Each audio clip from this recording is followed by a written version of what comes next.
O lançamento de Alien Earth está muito próximo e o Disney Plus nos convidou para um evento de pré-estreia lá em São Paulo, onde nós pudemos conferir o primeiro episódio da série. Foi uma experiência imersiva, bacaníssima. Para quem tiver curiosidade de conferir, eu fiz um Reels pro Instagram e pro TikTok, onde vocês vão poder conferir um pouco do que rolou por lá. E hoje eu estou aqui no canal, então, para compartilhar com vocês as minhas primeiras impressões sobre esse primeiro episódio da série. Claro, sem spoilers, porque, a série não saiu ainda. Então vamos lá, o episódio ele já começa logo de cara com uma grande homenagem a Alien, o Oitavo Passageiro. É para já pegar a turma da nostalgia pelo pé. Os momentos iniciais da USS Magnot, que é aquela nave que nós já estávamos vendo lá nos trailers, remete muito a momentos do primeiro filme, tanto em aspecto visual quanto nos acontecimentos mesmo. É quase uma tripulação da Nostromo 2.0. É parecida, mas é diferente. E logo que vem essa introdução, não demora para as coisas começarem a ficar tensas. O episódio já mostra os primeiros momentos da queda dessa nave,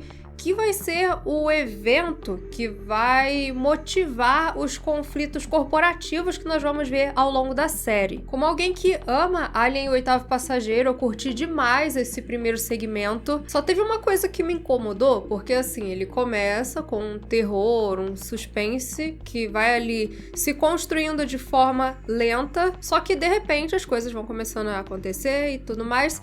E assim, uma hora ele pega e acelera. Pra mim, ficou parecendo meio fora do ritmo, mas assim, tudo bem. Eles tinham 1 hora pra contar aquele pedaço da história ali, Não dá pra fazer aquele terror que vai seguindo tão lento quanto nos próprios filmes. Mas assim, ficou bem claro que esse não vai ser o nosso único contato com a tripulação da Magnot. Tem coisas ali que propositalmente não foram contadas e provavelmente vão ser segredos que serão explorados nos episódios seguintes. Depois, na Terra, o foco foi introduzir a nova corporação dessa série, que é a Prodigy, que pertence ao trilionário Boy Cavalier. O Cavalier é aquele trilionário bem excêntrico e ele tem uma ilha onde está desenvolvendo essa tecnologia para a criação de seres híbridos, crianças que têm as suas mentes transferidas para corpos sintéticos. E a primeira delas que nós conhecemos é justamente a Wendy, que será a protagonista entre os chamados garotos perdidos. E lembra que eu comentei no vídeo que eu fiz sobre os temas da série, que a série teria referências a Peter Pan? Então, no episódio a metáfora já não é nem escondida, a animação é mostrada ali. E, cara, a ilha se chamar a Terra do Nunca, os garotos se chamarem Garotos Perdidos, não tem como dizer que não tem referência a Peter Pan. Mas outra ligação meio óbvia aqui, que não foi muito comentada, é a Prometheus. Porque assim como Peter Weyland, o Cavalier é um cara rico, cheio de ideias doidas, que está tentando descobrir como vencer a morte. E ele é um cara que você já vê ali logo de cara que tá disposto a muito pra isso. Porque ele é um personagem que engaja com qualquer ideia que desperta a ambição dele. E isso tem as suas vantagens e desvantagens. Porque assim, o que um cara com esse nível de ambição, com esse nível de ideias, vai fazer quando tiver nas suas mãos uma criatura tipo o Xenomorfo? Enfim, sobre os garotos perdidos, uma das coisas que eu tava mais intrigada pra ver era como esses atores adultos se sairiam representando personagens que têm mentes de crianças. Eu achei que ia ser uma coisa que ia causar um certo estranhamento, Apesar de ter crescido assistindo Chaves. Mas, curiosamente, não. Pelo menos em mim, não causou estranhamento nenhum. A preparação dos atores foi muito bem feita e toda a narrativa envolvendo eles equilibra bem o drama, as questões filosóficas que vêm com esses experimentos e até a comédia, porque eles vão ser a parte mais puramente humana no meio disso tudo. São indivíduos mais inocentes, mais puros, que não têm a mentalidade gananciosa do povo das corporações e nem mesmo dos próprios trabalhadores, que são aquelas pessoas que já apanharam muito da vida, já têm uma visão mais maliciosa sobre muita coisa. E assim, pra quem estava acompanhando todos os trailers, até a forma como os garotos perdidos vão parar lá dentro dessa nave que cai na Terra não é tão óbvia nos trailers. Ainda nesse núcleo ali do alto escalão da Prodigy, nós temos também o Kirsch, que é um sintético da Prodigy que se destaca por ter um visual muito Roy Batty e que se integra muito bem ali no meio daquilo tudo. Ele parece que vai ser uma figura que vai se tornar meio que um protetor dos garotos e talvez se mostre mais humano que humanos. Aí os fãs de Blade Runner já piram. Mas o grande foco mesmo dessa parte está na Wendy, que vai ser a grande protagonista. Wendy é uma personagem muito diferente de todas as protagonistas que nós tivemos até agora na franquia Alien, mas ela traz também ali incorporadas em si características da Newt e da Ripley. Ela é alguém que tem parte importante da vida dela tirada por uma corporação, no caso a Prodigy, e acabou sendo transformada em algo que não é considerado mais humano. Sim, existe ali nela inspiração até mesmo na Ripley 8, de Alien: A Ressurreição. Aliás, eu achei o máximo, porque são feitas ali umas referências bem sutis, mas que eu tenho certeza que quem é fã, quem assistiu Alien: A Ressurreição muitas vezes, vai reconhecer quando assistir o episódio. E ao apresentar o Wendy, o episódio apresenta também o irmão dela, o Hermit, que também provavelmente vai ser importante nessa trama, apesar de ter sido o personagem que menos foi desenvolvido até agora. Ele é um cara que trabalha para Prodigy e faz parte da equipe que é enviada para investigar o local da queda da nave. E é aí que entra a parte alienígena do episódio, com os soldados de uma força privada investigando o local do desastre. Sim, tal qual os fuzileiros coloniais de Aliens: O Resgate. E cara, como já estava sendo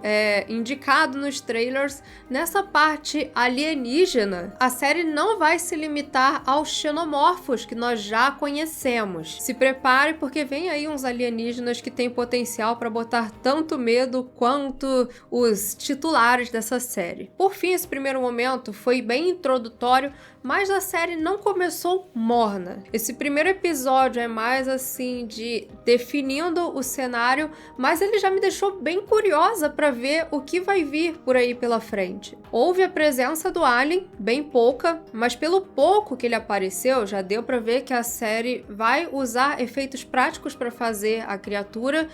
Eu sei que ele já tinha aparecido nos trailers e algumas pessoas não gostaram muito do visual, né? Mas assim, estava melhor ali. Eu acho que tava faltando uns retoques em efeitos especiais, talvez, naquelas cenas que tinham saído anteriormente. E todas as cenas do xenomorfo são bastante aterrorizantes.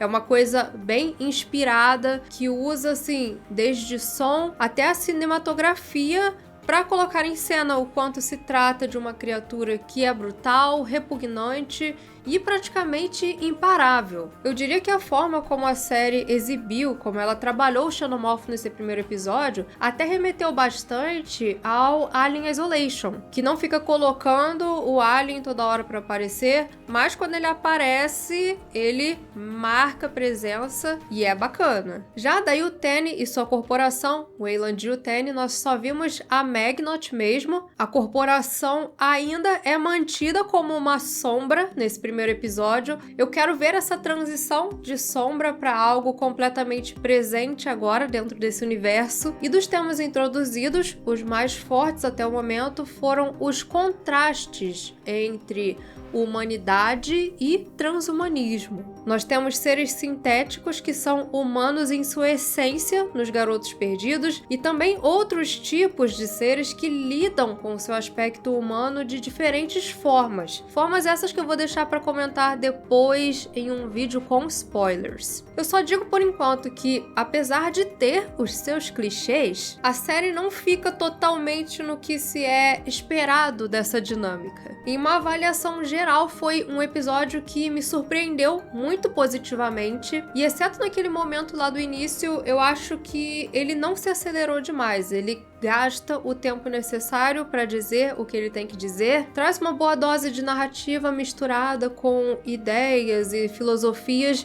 o que sempre foi assim a cerne da franquia Alien, e parece que a ideia aqui é enriquecer muito esse debate que já vem sendo trazido lá desde os primeiros filmes, e sem contar que ela tem um aspecto, cara, que é muito, muito cinematográfico. Eu vi no telão, então isso fica bem evidenciado. Eu não sei como vai ser daqui pra frente, mas esse primeiro episódio não destoa em qualidade dos filmes. Primeiro nos efeitos, que são muito bons para efeitos de uma série, mas principalmente na parte de cinematografia. E ele faz uma coisa que eu acho linda, que é muitas vezes mostrar coisas sem precisar ficar falando. Isso, quando é bem feito, pra mim, assim, é o máximo. Que você está aproveitando da melhor forma possível as vantagens de você estar trabalhando em uma mídia que é audiovisual. Pra quem gosta desse universo de Alien e está assim ansioso por novas histórias, queria algo que seguisse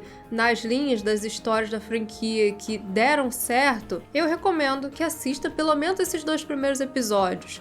Sente o gosto, e aí depois você decide se continua assistindo ou não. Se você odiar, não precisa continuar assistindo. Você não precisa ficar se estressando com uma série que você não gosta. Eu vi muito isso falando de Duna Profecia, né? Que tinha gente que tava aqui nos comentários, nossa, essa série é horrível, não sei o que, e todo episódio tava lá assistindo o episódio. Gente, o seu tempo é precioso, assista as coisas que você gosta. Alien Earth vai estrear no Disney Plus no dia 12 de agosto, sairão os 2 primeiros episódios, e assim que eles saírem, vocês já puderem assistir, eu volto aqui, dessa vez com um review com spoilers. Aí, se vocês curtirem a ideia, se eu ver que tá dando engajamento bacana, eu vou cobrindo episódio por episódio. A decisão está nas mãos de vocês. Então é isso, eu não posso deixar de encerrar esse vídeo sem agradecer ao Disney Plus pela experiência fantástica e também a vocês que estão aqui acompanhando as novidades. E claro, um agradecimento especial aos primeiros imediatos: Nostromo, André Oliveira, Vitor Procópio, Joel Melo, Marco Marcos e Alexandre Hausen, o pessoal da Ponte de Comando, Aldemir Júnior, Emily e Oitavo, e os oficiais de ciências Yuriô, Alex Rogério, Matheus Aleatório, Alex Valois, Lucas Ferreira e Rafael Medrado, pessoas essenciais na nossa missão de levar a ficção científica por todas as galáxias.